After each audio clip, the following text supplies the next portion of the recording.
പോയിട്ട് പെട്ടെന്ന് ഇങ്ങോട്ട് വന്നേക്കണേ. എൻ്റെ കണ്ണൻ്റെ പെണ്ണായിട്ട് മുത്തശ്ശി കാത്തിരിക്കും. യാത്ര പറയാൻ ചെല്ലുമ്പോൾ മുത്തശ്ശി സീതയുടെ കൈ പിടിച്ച് അരികിലിരുത്തിക്കൊണ്ട് പറഞ്ഞു. "ഉം." അവൾ ചിരിച്ചുകൊണ്ട് തലയാട്ടി. "പറഞ്ഞതൊന്നും മറക്കല്ലേട്ടോ കണ്ണാ." മുത്തശ്ശി കണ്ണനെ കൂടി ഓർമ്മപ്പെടുത്തി. "ഏയ്, അത് ഞാൻ മറക്കുവോ മുത്തശ്ശി?" സീതയെ നോക്കി കണ്ണടച്ച് കാണിച്ചുകൊണ്ട് കണ്ണൻ പറഞ്ഞു. "എങ്കിലിനി പൊയ്ക്കോ മക്കളെ, ഇപ്പോൾ തന്നെ നേരം ഒത്തിരി വൈകി." മുത്തശ്ശി പറഞ്ഞത് കേട്ട് സീത കണ്ണനെ കൂർപ്പിച്ചു നോക്കി. "ഉറങ്ങിപ്പോകുന്നതൊക്കെ ഒരു തെറ്റാണോ? എന്തോന്നടി?" അവനും പതിയെ മുത്തശ്ശി കേൾക്കാതെ അവളെ നോക്കി പറഞ്ഞു. "ഈ ഒറ്റ ഉറക്കം കാരണം എനിക്ക് എന്തോരം കാര്യങ്ങളാണ് നഷ്ടമായതെന്ന് നിനക്കറിയോടി സീതാലക്ഷ്മി?" വീണ്ടും കണ്ണൻ പറയുന്നത് കേൾക്കെ അവളുടെ മുഖം ചുവന്നു. "എന്താണ് രണ്ടും കൂടി? നിങ്ങളുടെ തല്ലുപിടി തീർന്നില്ലേ ഇനി?" അവരുടെ പിറുപിറുക്കൽ കേട്ടിട്ടാണ് മുത്തശ്ശി അത് ചോദിച്ചത്. "ഈ സീതാലക്ഷ്മി ശരിയല്ല മുത്തശ്ശി, ഇവൾക്ക് തല്ല് പിടിച്ചാൽ മതിയാവില്ല." കണ്ണനൊരു കള്ളച്ചിരിയോടെ പറയുന്നത് കേട്ടിട്ട് സീത അവനെ മിഴിച്ചു നോക്കി. "പോടാ അവിടുന്ന്, എൻ്റെ കുട്ടി അങ്ങനെയൊന്നും ചെയ്യൂല. എനിക്കറിയാത്തതൊന്നും അല്ലല്ലോ നിന്റെ സീതാലക്ഷ്മിയെ." കണ്ണൻ്റെ ചെവി പിടിച്ചുകൊണ്ട് മുത്തശ്ശി പറഞ്ഞു. "നിന്റെ സീതാലക്ഷ്മി." സീത ആ വാക്കുകളിൽ കുരുങ്ങിപ്പോയിരുന്നു. എന്ത് സുഖമാണ് കേൾക്കാൻ. അവളുടെ കണ്ണുകൾ കണ്ണന് നേരെ നീണ്ടു. "എൻ്റെ സീതാലക്ഷ്മിയും ഞാനും പോയിട്ടോ എന്നാ." അവളുടെ ഉള്ളറിഞ്ഞതുപോലെ കണ്ണനത് പറഞ്ഞിട്ട് അവളെ കൈപിടിച്ചെഴുന്നേൽപ്പിച്ചു. മുത്തശ്ശിയോട് യാത്ര പറഞ്ഞിറങ്ങി കണ്ണനും സീതയും വരുന്നതും കാത്തെന്ന പോലെ ഉമ്മറത്ത് നിറഞ്ഞ ശ്രീനിലയത്തിലെ പ്രമാണിമാരെ ഒന്ന് നോക്കുക കൂടി ചെയ്യാതെ അവൻ മുന്നോട്ട് നടന്നു. ഹോസ്പിറ്റലിൽ മനസ്സ് മരവിച്ച് കിടക്കുന്ന ഒരുവളുടെ രൂപം. അവരുടെ മുഖം കണ്ട മാത്രയിൽ വീണ്ടും വീണ്ടും അവനുള്ളിലേക്ക് വന്നിട്ട് നോവിച്ചു. കണ്ണൻ്റെ കൈകൾ സീതയുടെ കയ്യിൽ മുറുകി. ചെറിയൊരു ബാഗിൽ അവൻ്റെ കുറച്ച് ഡ്രസ്സ് കൂടി എടുത്തിട്ടുണ്ട്.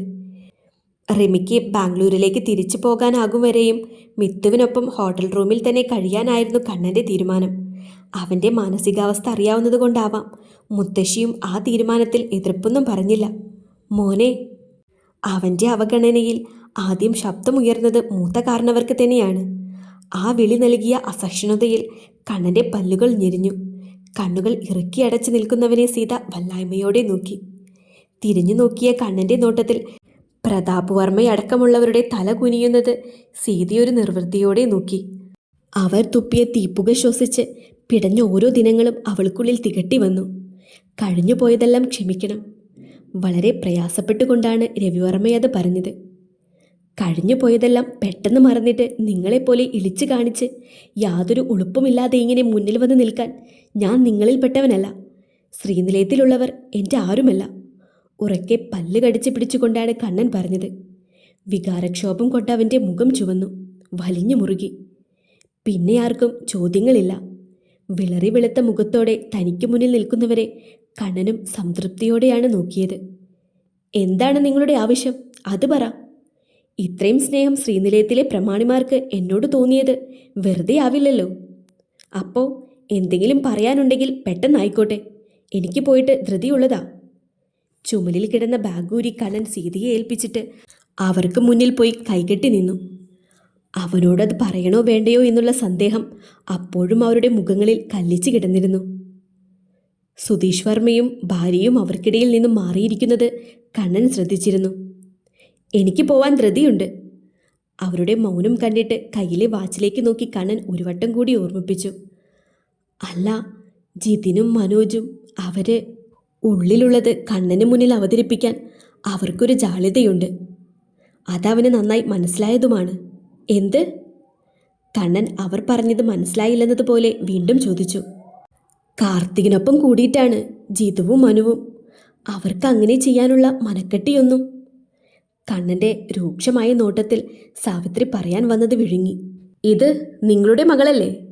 സാവിത്രിയുടെ മറവിൽ നിൽക്കുന്ന അവരുടെ മകളെ കണ്ണൻ വലിച്ചു മാറ്റിക്കൊണ്ട് ചോദിച്ചു. "അല്ലേ?"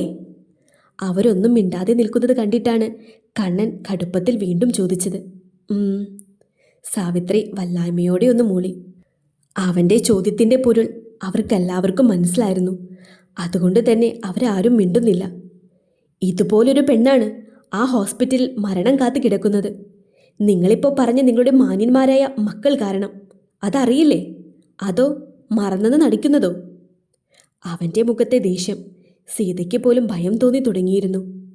നിങ്ങളുടെ മക്കൾക്കൊപ്പം കൂടി എന്നൊരു തെറ്റ് ചെയ്തതുകൊണ്ട് അവൾക്ക് അവളുടെ ജീവൻ തന്നെ നഷ്ടപ്പെടുത്തേണ്ടി വന്നു. അതറിഞ്ഞില്ലേ ഇവിടെ ആരും? കണ്ടില്ലല്ലോ അങ്ങോട്ട്. അവൻ്റെ നോട്ടത്തിൽ പോലും തീ പാറി. ഒറ്റ ദിവസം കൊണ്ട് അവൻ അനുഭവിച്ചു തീർത്ത വേദനയെല്ലാം ഉണ്ടായിരുന്നു അവൻ്റെ മുഖത്ത് നിറയെ.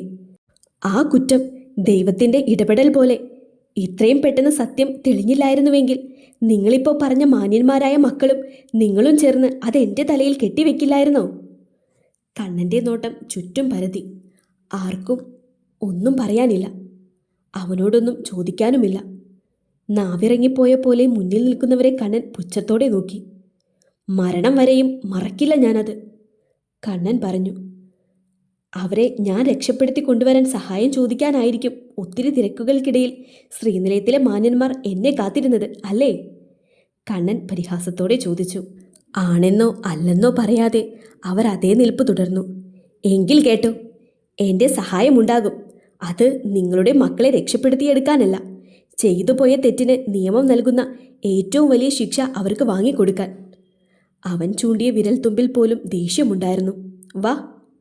അവിടെ നിൽക്കുന്ന ഓരോ നിമിഷത്തിലും തനിക്കുള്ളിൽ ദേഷ്യം തിളച്ചു മറിയുന്നുണ്ട് എന്നറിയാവുന്നതുകൊണ്ട് സീതയുടെ കയ്യിൽ നിന്നും ബാഗ് പിടിച്ചു വാങ്ങിയിട്ട് അവളെ ചേർത്ത് പിടിച്ചുകൊണ്ടവൻ ശ്രീനിലയത്തിൻ്റെ പടികളിറങ്ങി.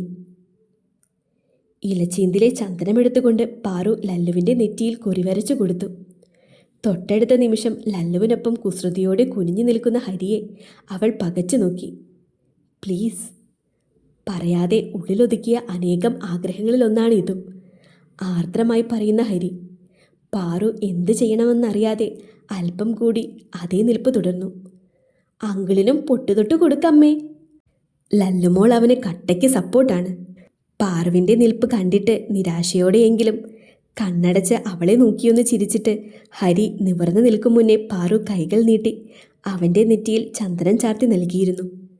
സന്തോഷം കൊണ്ട് ഹൃദയമിപ്പോൾ പൊട്ടിപ്പുറത്ത് ചാടുമോ എന്ന് പോലും ഹരി പേടിച്ചിരുന്നു. നെറ്റിയിലെ ഇത്തിരി തണുപ്പങ്ങ് അലിഞ്ഞു ചെല്ലുന്നത് ഹൃദയത്തിനാഴങ്ങളിലേക്കാണെന്ന് അവന് തോന്നിപ്പോയി. സായാഹ്നത്തിൻ്റെ മുഴുവൻ ഭംഗിയും അപ്പോൾ തൻ്റെ ഹൃദയത്തിലാണെന്ന് തോന്നും വിധം ഹരിയൊരു നിർവൃതിയെ പേറി. കൈവിരൽ തുമ്പിൽ തൂങ്ങി ലല്ലുമോളും, തൊട്ടുപിറകിൽ അവൻ്റെ പെണ്ണും. സ്വപ്നം കാണുന്നത് പോലെ. ഒരിക്കലും നടക്കില്ലെന്ന് അവൻ ഒരുപാട് പേടിച്ച സ്വപ്നം. തൻ്റെ ഓരോ നോട്ടത്തിലും പിടയുന്ന പെണ്ണിനെ കാണുമ്പോഴെല്ലാം അവനും പൂത്തുലഞ്ഞു. അവൾക്കായി മാത്രം അവനുള്ളിലൊരു ഗസലിൻ്റെ നേർത്ത ഗാനം പൊളിച്ചു.